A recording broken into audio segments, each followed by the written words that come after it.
एक अशोक खरात व्हायरल झाला, एक. पण मी तुम्हाला खात्रीने सांगतो, असल्या अशोक खरातच्या अवलादी गावागावात आहे. एवढंच आहे, अशोक खरातकडं मंत्री उद्योगपती जात होते, गावातल्या भोंदू अशोक खरातकडं गावचे सरपंच, उपसरपंच, माजी सरपंच आणि तो छोटे मोठे उद्योगपती जातात मंत्रून घ्यायला, चमत्कार करून घ्यायला, आमच्या आयुष्यात काहीतरी करा, जागे व्हा. गावागावात या अशोक खरात आहे.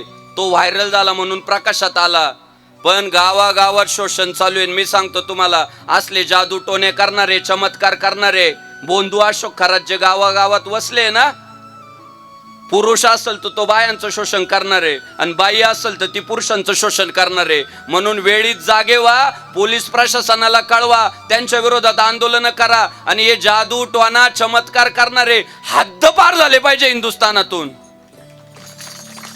तुम्ही घाबरतात, अरे असली जादू चमत्कार अस्तित्वात नाहीये.